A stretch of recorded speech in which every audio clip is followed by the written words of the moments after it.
자, 이제는 아까 앞 시간에 중간낙수란 말이 나왔죠. 중간 물때기 한번 봅시다.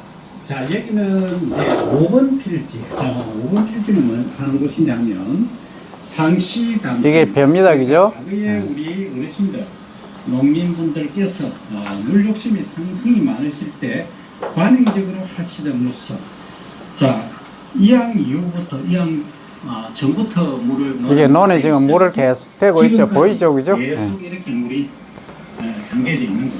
이것을 상시담수 이렇게 표현을 하는데, 여기 보시면 출수가, 그러니까 이삭 펴는 것이 다른 곳보다 사실 한 이틀 정도 늦습니다. 늦는데 지금 저희들이 이제 주말을 지나서 왔기 때문에 전체적으로는 큰 차이 없이 보이는 듯 해도, 아, 또 이게 돌아가는 거. 앞에서 보니까 첨벙하네. 조사한 결과를 갖고 얘기를 해보면, 요거는 이제 메탄 발생하는 양을 측정하는 포집기예요. 챔버라 그래요. 챔버. 시작을 하면, 그러니까 출수 시가 되면 수전기 90%까지 10%에서 90% 이상이 되는 데까지 거의 일주일 정도밖에 안 걸립니다. 그렇기 때문에 한 1 내지 2일 늦은 것이 큰 대수냐, 큰 문제가 아닐 수도 있지만 다른 한편으로는 큰 문제일 수도 있습니다. 무슨 말씀이냐 하면 이 이후에 여기 이제 출수가 되고 있죠, 그죠? 이삭이 중간중간에 패고 있습니다. 이것을 출수시라고 합니다. 출수 시작됐다 이 말이에요. 여기 이제 옆색도 국제미장연구소에서 사용하는 겁니다. 아까 UC 데이비스 하죠? 거기서 개발된 거예요. 수분은 제대로 공급되고 있다라고 표현을 할 수는 있지만 문제가 있습니다. 뭐가 문제냐 하면 양분이 과잉이다. 예상입니다. 양분이 과잉되는데 충분한데 뭐가 문제냐? 문제는 뿌리에 있습니다. 핵심은 저기 우리 교수님이 샘플링을 하고 계십니다만 뿌리를 한번 보도록 하겠습니다. 뿌리가 튼튼해야 자, 이렇게 묻혀서 자, 요것은 한 포기입니다. 한 포기를 뽑은 거예요. 시스터서 보여드리고, 이 농토는 길이 상당히 위험합니다. 그래서 여러분들이 우리가 농관리, 벼농사를 할 때는 상당히 주의를 하셔야 된다. 요거는 미리 이제 4번 필지죠.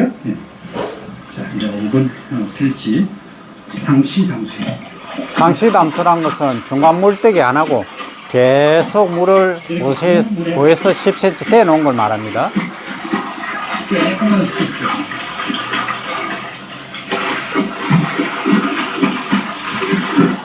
이거하고 우리가 앞에 했던 4번 필지, 즉 이제 3주간 중간낙수를 했던다고 제가 비교를 해 보여드리겠습니다. 자, 보시면 어떻습니까? 요 뿌리 칼라 한번 보세요. 색깔. 보시면 옆색이 일단 옆색 한번 보시고 더 진하죠. 뿌리 색깔 한번 봐요. 이거하고 요건 상시담수고 요것은 중간낙수를 한 거예요. 뿌리 색깔이 여기 왼쪽은 하얀 뿌리, 새로 나온 뿌리들이 많이 있습니다만 얘는 하얀 뿌리가 거의 없고 여기에 적갈색이라고 하죠. 산화철 피막이라고 하는데 철분이 있어서 산소하고 결합을 해서 피막을 형성한 오래된 소위 올드 루트가 있다는 거죠.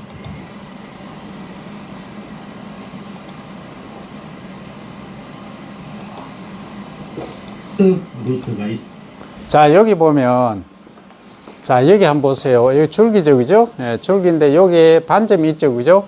요게 일명 입지무늬 마름병, 문고병 발생한 거예요. 근데 여기 중간낙수 한 거는 깨끗하죠, 그죠? 거의 없죠. 이렇게 차이가 난다는 거예요. 그리고 뿌리도 보면 여기는 컬러가 아주 약간 이제 밝은 색이죠, 그죠? 그리고 새뿌리, 그러니까 하얀색이 많이 나는데 여기서는 하얀색이 거의 없다. 거의 이제 환원 조건이 되다 보니까 이제 잎에서 흡수한 산소가 이 통계각을 통해서 뿌리까지 내려가요. 내려가다 보니까 환원 조건이니까 산화철하고 산화철이 만들어져서 막을 형성해 거의 붉은색을 띠는 거예요. 그래서 뿌리가 붉은색으로 또는 흑갈색으로 변하는 그런 상황이다. 그렇게 이렇게 되면 병도 많이 발생하고 나중에 바람이 세게 분다 하면은 쓰러지는 소위 도복도 문제가 된다 이런 겁니다. 그죠?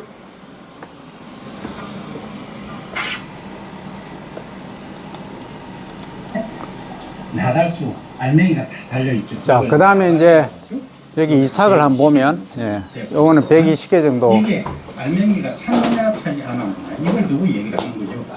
그럼 잎에서 여기서 요거는 잎 몸이라고 합니다. 잎을 크게 세조.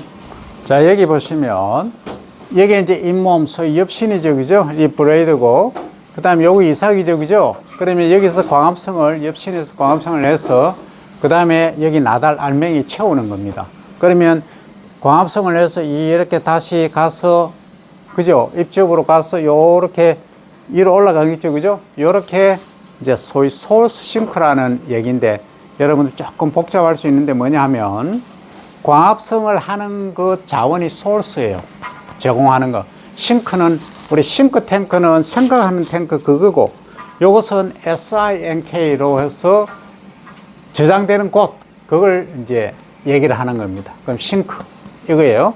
생각하다 싱크가 아닙니다. 생각하다는 THINK고, 이것은 SINK. 그래서 여기서 광합성을 해서 여기 이삭을 알맹이를 채우는 거예요.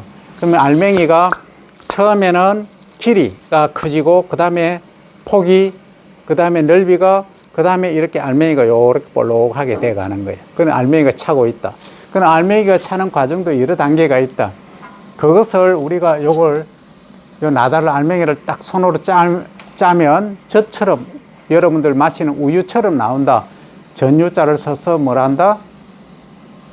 유숙기를 하고, 그 다음에 딱 눌러서 짜라 보니까 풀처럼, 소위 밥풀처럼 이렇게 약간 끈적끈적하다. 그럼 풀호자를 써서 호숙기를 한다. 그 다음에 여기 컬러가 황색으로 변했다. 무슨 기? 황숙기. 그 다음에 황색으로 변하다 못해 완전히 흑갈색으로 변해가는 고스라지는 시기를 그거는 내가 지금 얘기하는 거 고숙기고, 고숙기, 고스라지는 시기는. 근데 완숙기는 아까 황색으로 변환돼서 완전히 숙성된 수분이 거의 감소되는 그 시기를 완숙기라고 한다. 그러면 우리가 식용으로 밥 먹을 때는 완숙기 정도가 좋아요. 근데 종자용으로 하잖아요. 종자용으로 할 때는 이게 황숙기 후반기로 해야 돼. 왜냐하면 이 완숙기로 하면은 이렇게 탈곡을 하거나 또는 건조를 할 때 보면 잘못하면 깨진다는 말은 동알미가 생긴다는 얘기예요. 이해됩니까? 그래서 우리가 경제성의 논리에 의해서 살아가기 때문에, 경영을 하기 때문에 온도가 이제 건조시킬 때 한 50도나 55도에서 건조시키는 거 하고 40에서 45도 건조시키는 거 하고 어느 게 빨리 건조가 되나요? 고온에서 빨리 건조되겠죠. 그럼 고온에서 빨리 건조고 시키고 싶지, 그죠? 그러면 어떤 문제 발생한다? 나달이 알맹이가 깨진다. 쌀이 깨진 쌀이 만들어진다 이 말이에요. 그럼 소비자분들이 싫어하셔. 안 먹어. 그러면 우리는 경제성을 전혀 잃어버린다 이 말이에요. 그래서 이것은 완전미, 그 형태가 완전한 형태를 우리가 제공할 의무가 있다. 그렇게 하기 위해서는 황숙기 때 수확을 하면 좋은데, 또 황숙기 단점이 있죠. 수분 함량이 황숙기 때는 35%, 40%까지 수분이 있어요. 그런데 우리가 가장 경제적으로 하는 수확기 때는 수분이 완숙기 때 가면은 24에서 25%예요. 그럼 수분 함량이 한 10% 정도 차이 나죠? 그러면 건조하는데 건조 비용이 적게 들겠죠? 그 옮기는데 운반도 무게가 적게 나가니까 싸게 치겠죠? 그죠? 그럼 건조 온도도 낮춰도 되고 건조 시간도 줄어들고 하는, 또 수확할 때도 여러 가지 장점이 있죠. 그래서 우리가 완숙기 때 주로 수확을 해서 한다 이 말입니다. 그죠? 그런데 말입니다. 하는 김에 조금 더 진행을 합니다. 그럼 이렇게 수확을 나중에 했다. 이렇게 출수되고 나서 40일 정도 후에, 그럼 수확을 하고 나서 내가 직접 콤바인, 요 수확하는 기계를 콤바인이라고 그래요. 콤바인으로 수확해서 내가 건조시켜서 이 판매를 하면은 좀 비싸게 받을 수는 있어.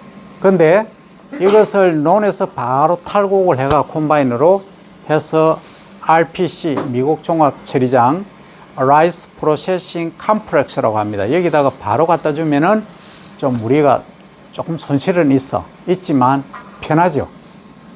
편하잖아. 내가 건조 안 해도 돼. 그냥 RPC 갖다 주면 돼.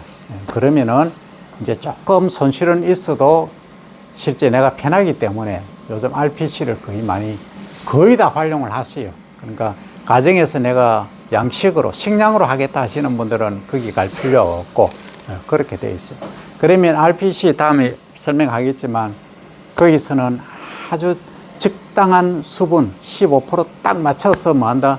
도정을 해서 고기까지 도정을 한 이후에 좋은 저장 딱 했다가 바로 내보내는 거예요. 그럼 우리 입에 오늘 점심 먹은 그 쌀이 우리 입으로 돌아오기 한 열흘, 12일, 14일, 한 2주 요 사이 전에 도정을 해가 다 오는 거예요.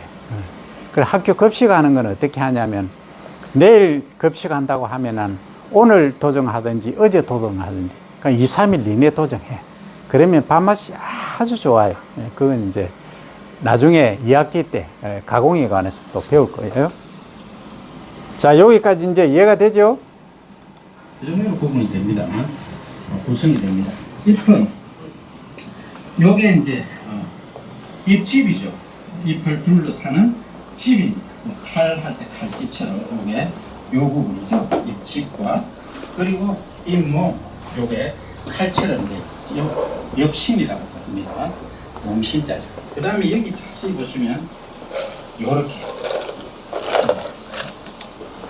하얗게 된 부분이 있죠. 요게. 보이십니까? 예. 요게 뭐냐면 잎혀라고 하는 것은 혀처럼 생겼다.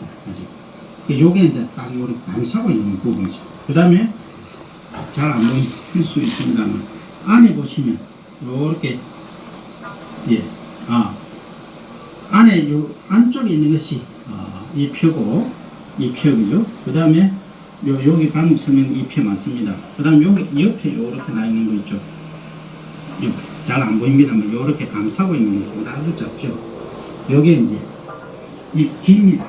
이게 이제 여기 줄기에서 이삭줄기에서 이렇게 감싸고 있어 바람이나 비가 오더라도 이렇게 축 늘어지지 말라고 이렇게 안개 굳게 하는 작용을 하고 있는 것을 말합니다.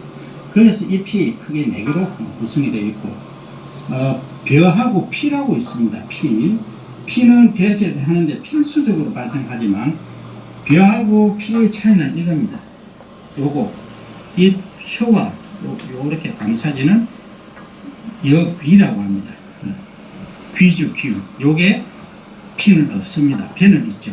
그거가 차이가 난다. 그래서 우리가 제초제를 만든다고 할 때는 피를 죽이겠다 할 때는 선택성 제초제들을 많이 만들고 합니다만 그것은 벼에는 작용을 하지 않고 다른 작물에는 발생하게 하는 것이 되겠습니다. 그래서 벼는 이렇게 구성이 되어 있다. 그래서 우리가 상시담수 지금까지 물을 계속 한 번도 안 빼고 벼를 재배했는데 겉으로는 이렇게 멀리서 보면 잎색도 진하고 키도 크고 아주 좋아 보입니다만 나중에 후반기 생육이 어떻게 되느냐 한번 지켜볼 필요가 있습니다. 병이 엄청 발생하겠죠. 9월서 발생해 있습니다. 그죠? 그래서 이것은 우리가 농사는 초반기 생육만 보고 할 것이 아니라 생육 160일에서 180일 전체를 보고 가야 된다는 말씀을 드립니다. 그런데 여기 보시면 여기에 분명히 뭔가가 흔적이 있습니다. 이 분을 새끼를 쳤던 흔적이 있죠. 얘들이 벌써 한번 보십시오. 죽어버렸습니다. 이것은 소위 열매를 맺지 못한 분을 무효분을이라고 합니다. 이 가시 쪽이죠. 다 깎아버렸습니다. 그래서 무효분을이 많았다 하는 것을 증명해주고 있죠. 그래서 줄기 자체가 나중에 강도 이런 것도 다 평가를 하겠습니다만 종합적으로 여기 보시면 병이 발생했죠. 그래서 도열병하고 깨신 문일병 같은 흔적들이 다양하게 지금 발생하고 있습니다. 그래서 도일병 흔적이 되겠습니다. 이제 여기까지 이해됐나요?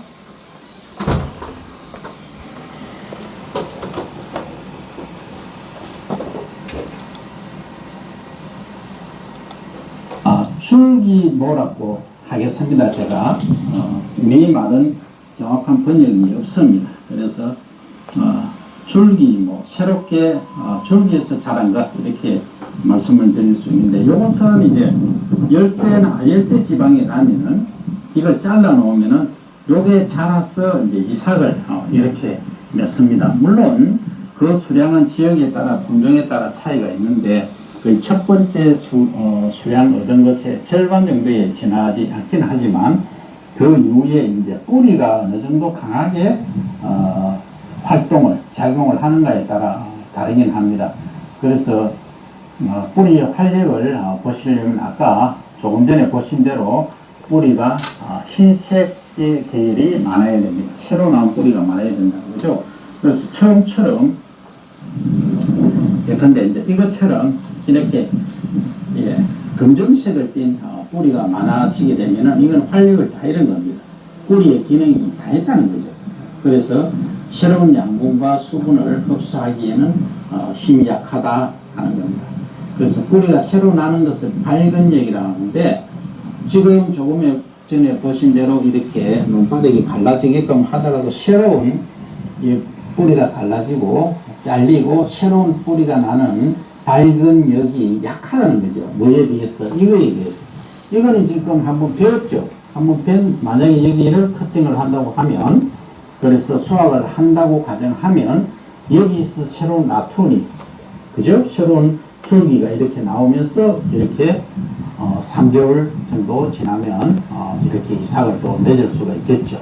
그래서 우리 한국에서 이 비작을 하는 것은 바람직하지는 않습니다만, 일단 우리가 농업에서 실제 친환경 농업을 한다든지 토양을 살리는 농업을 한다면 인작 시스템을 해야 되는데, 콩하고 벼하고, 그러니까 콩과 벼과를 인작을 하는 것이 가장 이상적인 아이디어한 스타일이 되겠는데, 실제 우리 농가 현장은 그렇지 못하죠.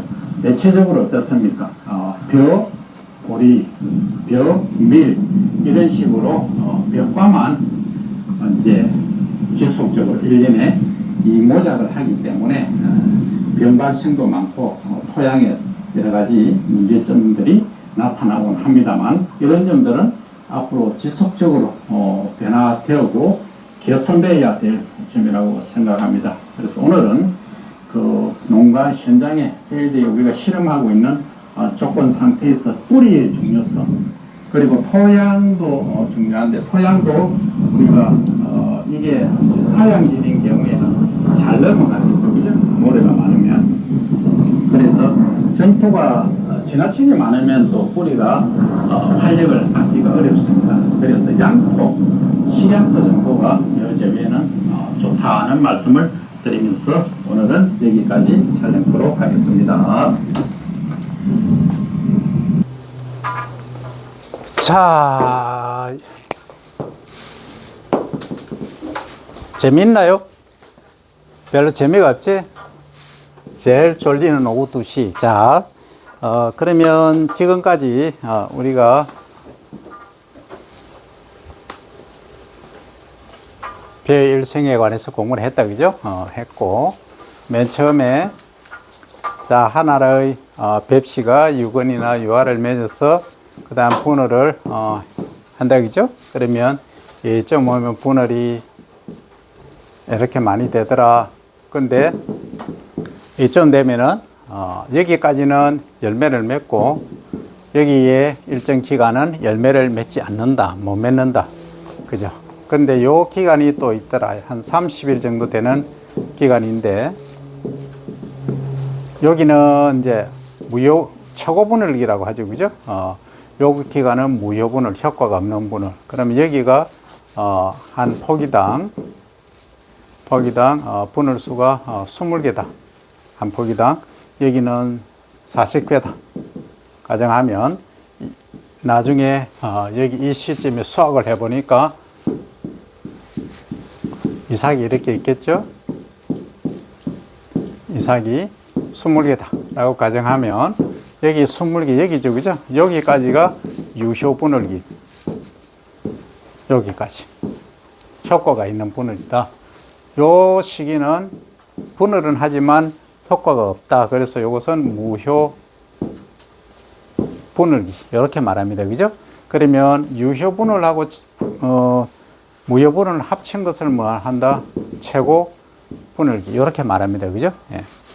자, 그러면 요 최고 분할기를 지나고 나면은 어린 이삭이 이제 만들어져요. 여기서 아래에서 만들어진다 했죠? 그래서 이쯤 되면 이삭이 요래 입집에서 요렇게 이삭이 이렇게 바깥으로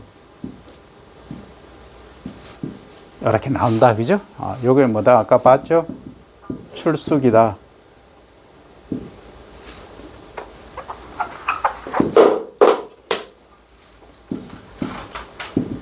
출숙이다 한다 했죠, 그죠? 영어로 하면 헤딩 스테이지, HADING 스테이지, STAG, 헤딩 스테이지다 이 말입니다, 그죠? 요것은 최고 분할기이고 영어로 하면 맥시멈 틸러링 스테이지고, 요때 이제 유수가 분화된다 했죠, 그죠?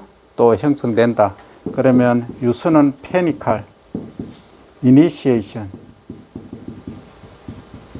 스테이지 이렇게 부르기도 합니다. 논문 쓸 때는 그냥 약으로 해놓고 PIS 해가 갈로 딱 하나 해놔놓고 다음에는 PIS로 줄여서 쓰면 되겠죠, 그죠? 자, 그 다음에 이제 이삭이 이렇게 패고 나서 이렇게 이제 이삭이 다 폈어, 그죠? 다 폈어. 요 기간 동안. 그러면 요건 이삭이 펴기 시작하는 거를 뭐 한다? 출수시라 한다 했죠, 그죠? 그리고 40에서 50% 정도 이삭이 폈다. 전체 논 필지에.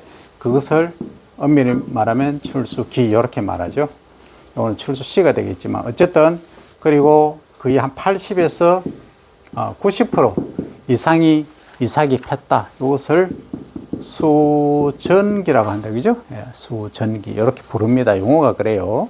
그러면 여기서 이제 이삭에 붙어 있는 이삭이 이렇게 있겠죠. 이렇게 있으면 요거 하나만 딱 이렇게 나다를 보면은 안껍질, 바깥껍질이 있고, 여기다가 요 알맹이가 이제 차 있겠죠, 그죠? 차기 시작하겠죠. 처음 길이 자라면 하니까 너무 크다, 그죠? 잠깐만. 처음에는 이렇게 형태만 갖춰져 있어요. 그 다음에 이렇게 이제 너비, 폭, 이렇게 이제 커지고 전체적으로 이렇게 커지는 거죠. 자, 그러면 요 시기 이제를 우리가 어느 정도 거치냐면 5일에서 한 7일 정도는 여기에 이제 수전, 그러니까 출소가 다 됐다 가정하고, 그러면 여기서 어떤 일이 일어나느냐 하면 이제 꽃가루가 여기 있으면 6개가 수술이 보여요. 이렇게 생겼지. 하얗게 돼 있어요. 요 꽃가루가 다 터져. 그러면 여기 암술이 딱 있어. 그럼 화분 관행을 타고 암술 주둥이에 이렇게 앉아요. 그러면 더 엄밀히 정확하게 그리면 여기에 조세포가 있고, 조세포 3개가 있겠죠. 요 극핵이 있고, 그러면 꽃가루가 들이와서 요거 하나하고 결합하고, 또 들이 와서 얘하고 결합하는 거예요. 그러면 요것은 조세포 N하고 요 O는 N하고 결합해서 2개니까 2N이 되고, 요것은 극핵 2개하고 N하고 결합하니까 뭐 한다? 3N이 되는 거예요. 그죠? 그럼 요거는 뭐가 된다? 신운. 배라고 하죠. 영어로 하면 엠브리오. EMBRYO. 엠브리오 하고, 요것은 우리가 밥으로 먹는 부분이죠. 그죠? 쌀알. 요 부분. 요 부분은 배젖이라고 합니다. 엔도스펌 영어로 하면 이라고 부릅니다. 요렇게 여기도 수정을 하고 여기도 하죠. 그럼 2번 한다. 중복해서 한다 해서 중복 수정 이렇게 말하는 거예요. 그러면 만약에 아까도 봤지만 여기에 예를 들어서 벌이나 나비나 바람이 없다 하면 그 수분이 안 되겠죠, 그죠? 통상적으로는 안 되는데 얘는 비가 온다 아니면 바람이 불면은 이렇게 닫힌 상태에서도 안쪽에서 이게 꽃밥이 이렇게 바깥에서 안 터지더라도 안에서 터져버려요. 안에서. 그걸 이제 닫힌 상태에서 한다 해서 뭐 한다? 폐화 수정이라고 이렇게 말합니다. 그죠? 근데 이제 이런 애들은 거의 자가 수분 작물입니다. 자가 수분. 자가 수분은 뭐냐면 스스로 이 자체 내에서 수분 수정이 일어나는 걸 자가 수분 작물이다. 이렇게 말하고 바람이라든지 나비나 벌이 매개해서 꽃가루를 옮겨서 수분하는 것을 타가 수분, 타가 수정 작물 이렇게 말합니다. 이 개념 여러분들이 잡아야 됩니다. 그죠? 자, 그러면 이거예요. 자, 핵심은 뭐냐면 지금 우리가 중간낙수를 언제 한다 했죠? 중간물떼기. 했잖아, 지금까지. 예를 들어서 요거를 이제 중만생종이라 보고 내가 이제 파종을, 뱁씨를, 모상제에 언제 파종하냐면 5월 1일 날 했다 하면 보통 30일모를 심어요. 30일모. 그러면 6월 1일 날 남부지방에서 내가 이양을 했어. 6월 1일. 그러면 한 40일 정도 이후에 중간낙수를 한다 했죠. 그죠? 35일에서 40일 정도. 논 상태마다 다르긴 한데. 그러면 얼마요? 7월 한 15일 정도 되겠죠. 그죠? 그럼 요때부터 뭐 하냐면 2주간 투비크 2주간 물을 완전히 떼버리는 거예요. 논에. 원래 물이 여기는 여기까지 있다가 완전히 물을 드랍시켜 버린 게. 그러면 이 물이 없는 조건이 되는 거죠.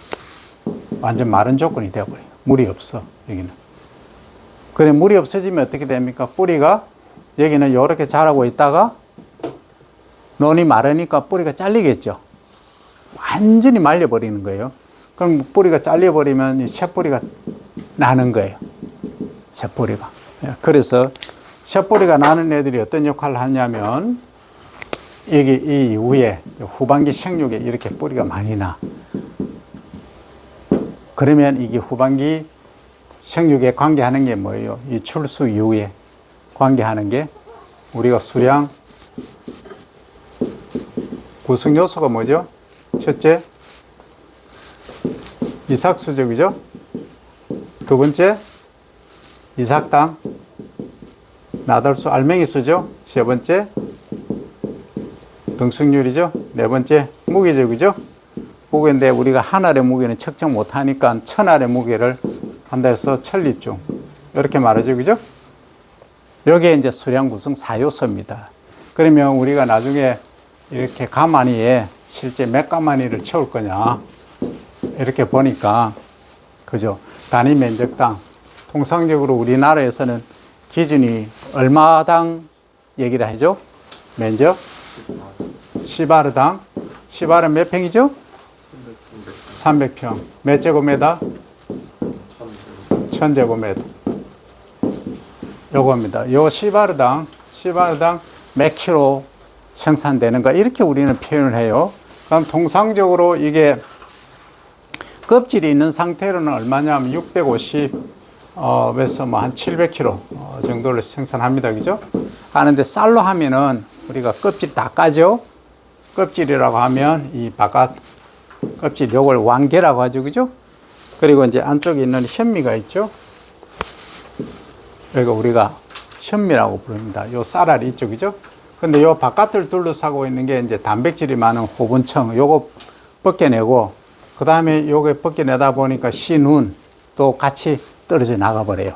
그러면 남는 거는 요런 형태를 띈 쌀이 우리가 식용으로 먹는 쌀이 되는 거예요. 그죠? 요렇게 되다 보니까 요것은 한 72에서 73% 정도밖에 안 돼요. 27, 8%는 깎여져 나가버려.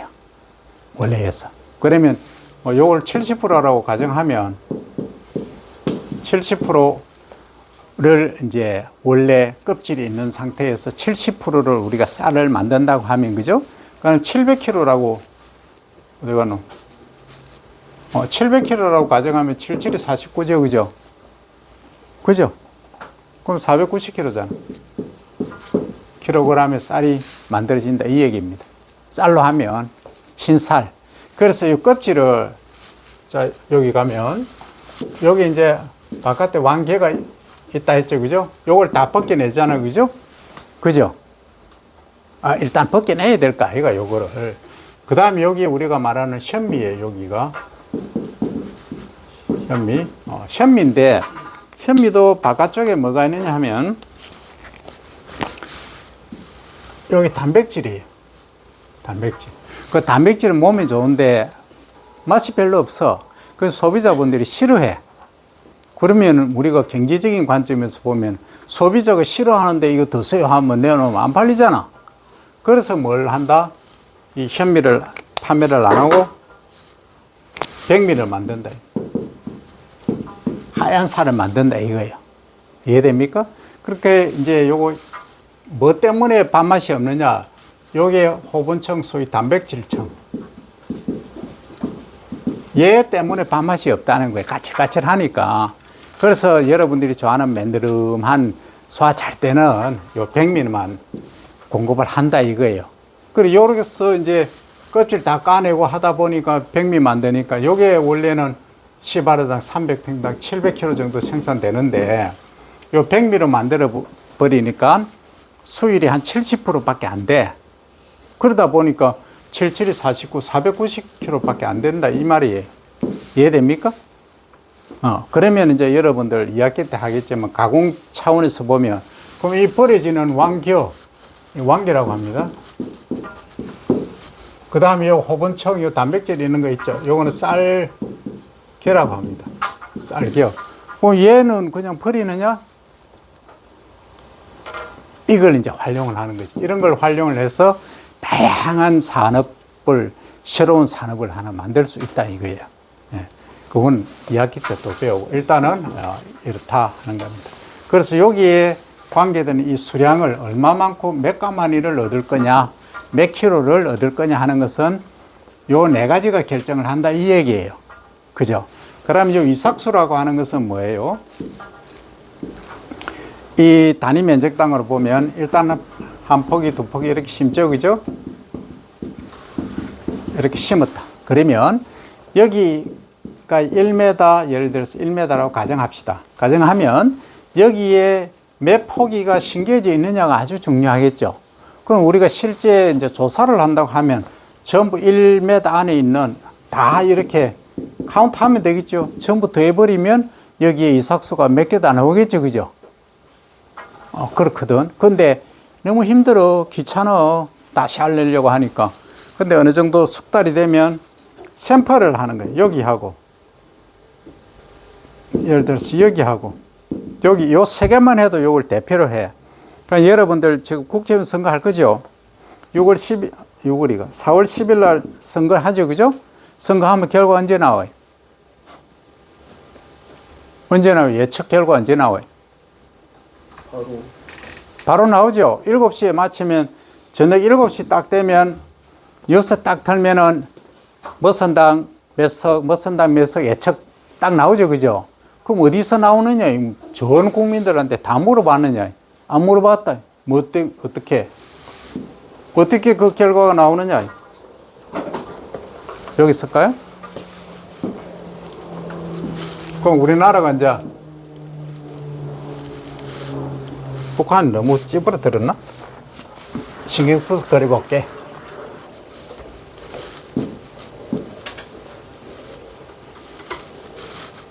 이렇게 돼 있죠?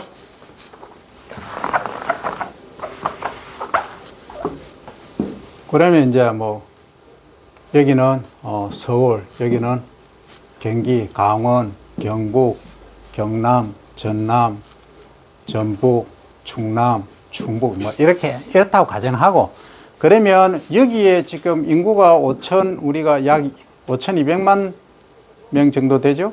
5,200만 명 되는데 투표권자가 한 4,100만 정도 아마 될 거예요.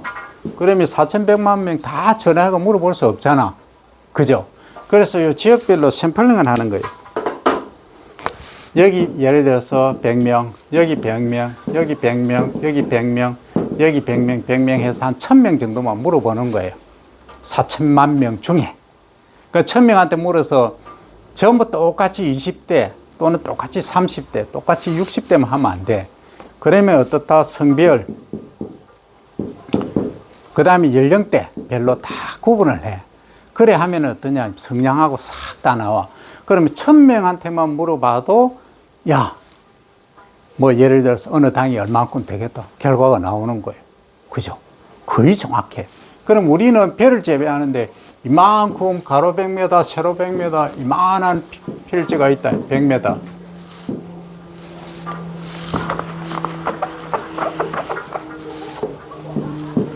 이것도 100m. 이 안에 있는 벼 수량이 얼마 되겠느냐. 수확해서 다 조사하면 되겠죠. 무게 달아보면. 근데 우리가 사이언스를 하는데 그래는 못 한다. 그러면 어떻게 하냐. 예를 들어서 요 세 군데만 가로 1m, 세로 1m, 가로 1m, 세로 1m 똑같이 정방향으로 1m, 1m 해도 되고 이렇게 해도 됩니다. 세로 1m, 가로 2m 이렇게 하는 거예요.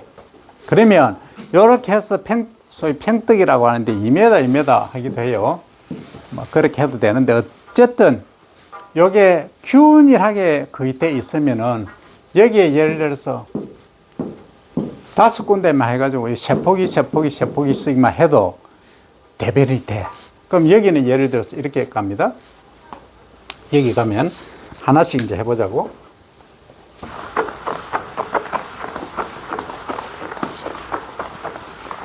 자, 내가 1번 필지에 1번 해보니까 한 포기당 얘기입니다. 한 포기당 이삭수가 15개다. 그 다음 20개다. 그 다음 25개다. 이렇게 돼 있는 거예요.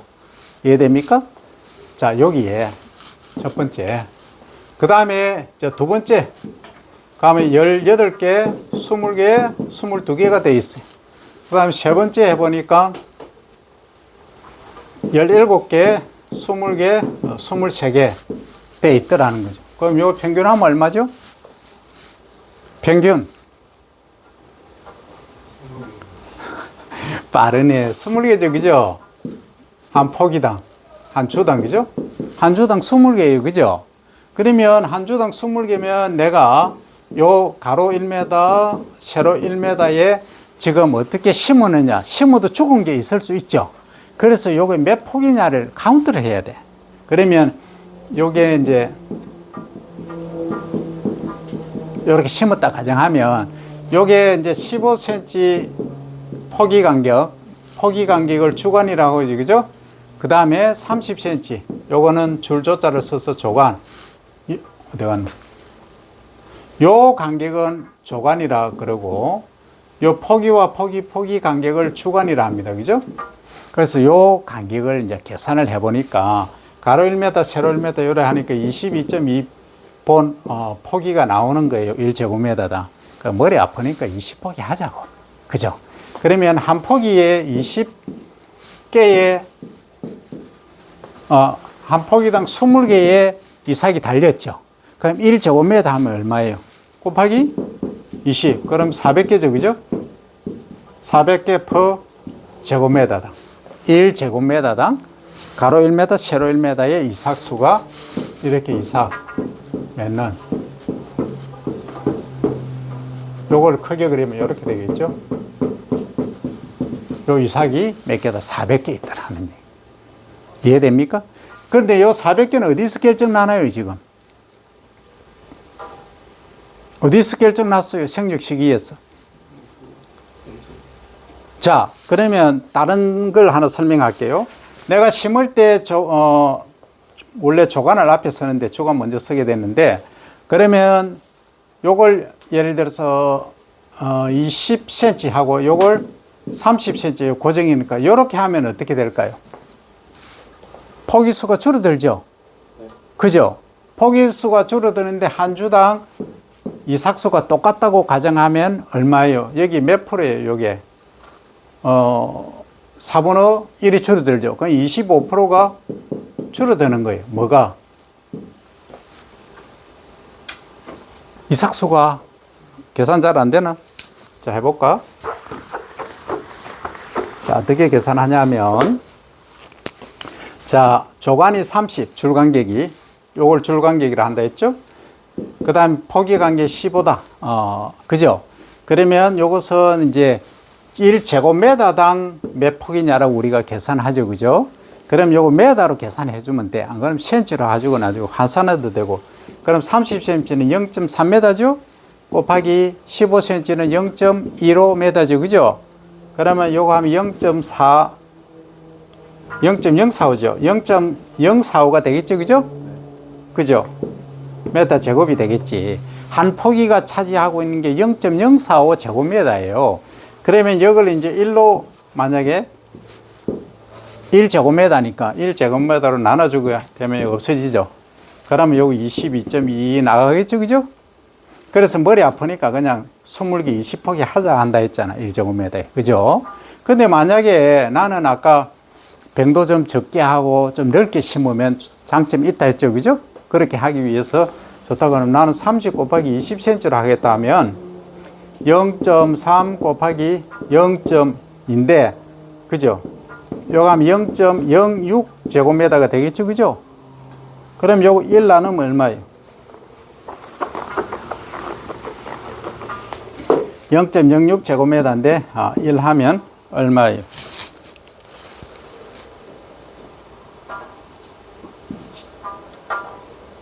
1, 6, 4, 66이 36. 그 16포기 정도 되네요. 그죠? 반올림 하여서 17포기 된다 하자. 16나 17포기 정도 된다 이 말이에요. 그죠? 그러면 이렇게 넓게 심으니까 포기수가 22개인데 이 16개니까 6개가 날아간 거죠. 그죠? 6개 날아가니까 처음에 우리가 수량 구성 요소의 가장 핵심인 이삭수가 줄어든 거죠. 줄었죠. 그러면 이 말은, 자, 주목. 이 말은 일단 우리가 이양할 때, 옮겨 심을 때,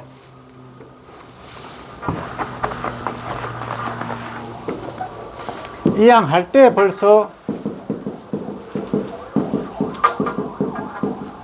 이렇게 심던 것을 이렇게 심었다는 거지.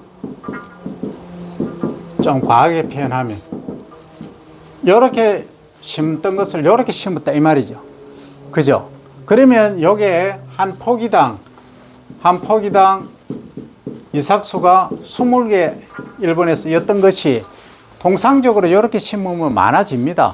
예를 들어서 요거는 25개 정도 되겠죠. 통상적으로 되지만 계산상의 편의를 위해서 이렇게 하자는 거죠. 그러면 요것은 면적당 이삭수는 지금 언제 결정되나요? 요게 유효분을 끝날 때까지 결정돼 버리죠. 이삭이 펴기 전에 이미 결정나죠. 그죠? 그렇잖아. 그러면은 요것은 가장 일찍 결정나는 거예요. 출수기 때 결정이 나버리기 때문에. 그러니까 얼마나 소위 밀식을 하느냐, 소식을 하느냐에 따라서 이게 이삭수가 결정돼요. 그럼 수량 구성 사유수 중에 가장 먼저 결정이 되는 것은 하면 뭐예요? 이 4개 중에 이삭수예요. 이삭수 단위 면적당, 우리는 제곱미터로 표시를 하니까, 그죠? 이거예요. 그죠? 그 다음에 잘 봅니다. 자, 나달수가 있어요. 나달수는 뭐라 했나요? 아까 나왔죠? 이삭당 몇 개가 달리느냐? 그러면, 자, 원, 요렇게 이제 주지가 있다. 그죠? 1차 직경, 요게 이제 원지고, 그 다음 1차 직경 나오고, 그 다음 여기서 또 나오고, 분을 하듯이 그래 나옵니다. 그 다음 여기, 또 여기, 요렇게 달리겠죠. 그죠? 알맹이가 달린다고, 나달이. 이렇게. 그죠? 그러면 요거 나달 하나 개수를 뭐라고 한다? 요거 한 이삭이죠. 이삭당 나달수, 요렇게 하는 거예요. 그게 요게, 나달수는 이삭당입니다. 한 이삭당. 아까 내가 카운트 하는 거 보여줬죠? 몇 개 정도 되던가요? 아까 했잖아, 동영상에서. 80개, 뭐 90개 정도 되지, 그죠? 그게 나달수라. 그럼 나달수는 언제 결정되나요, 얘는? 그렇지. 이걸,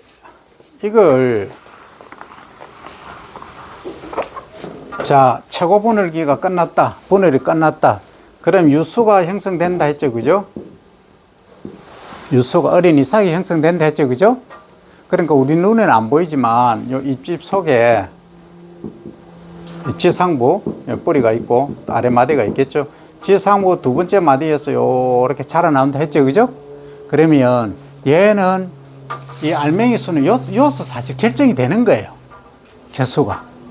그러면 자, 요때는 유수 형성기 때 결정이 된다. 여기까지 이해하면 되죠. 그러면 우리가 순서상으로 보면 이삭수는 가장 먼저 결정되고 두 번째 결정되는 것은 나달수죠, 그죠? 그렇죠? 그 다음에 또 결정되는 것은, 자, 여기 이제 출수 이삭이 펴면은 요렇게 아까 된다 했죠? 수술이 이렇게 나온다 했죠, 그죠? 그래서 꽃밥이 터져서 여기 암술 주도에 앉아서 중복 수정한다 했죠, 그죠? 그죠? 그러면 요게 이제 수정이 되느냐 안 되느냐. 수정 안 된 거는 죽정이라는 얘기예요, 그죠? 그러면 요게 이제 등숙이라 그러는 거, 등숙. 읽는다 이 말이에요, 등숙률. 등숙률은 요게 아까 알맹이 수가 몇 개였어요? 평균 뭐 85개인데 100개를 하자. 그 100립 중에서 알맹이가 찬 거, 꽃가루가 쑥 꽃가루가 암술 주도에 앉아서 수정이 된 거, 그게 90개다 하면 몇 프로예요? 퍼센트로 하면 곱하기 퍼센트니까 100을 곱해줘야 되겠죠, 그죠? 그러면 이게 날아가니까 90%죠, 그죠? 90%의 등숙률이 된다 이 얘기예요, 그죠? 그러면 이것은 꽃이 피고 난 이후에 알맹이 차면서 이제 시작이 되는 거죠, 그죠? 그죠? 그럼 여기 세 번째 결정돼. 그 다음에 네 번째 결정되는 게 뭐다? 무게라 했죠. 그러면 자, 이 수분이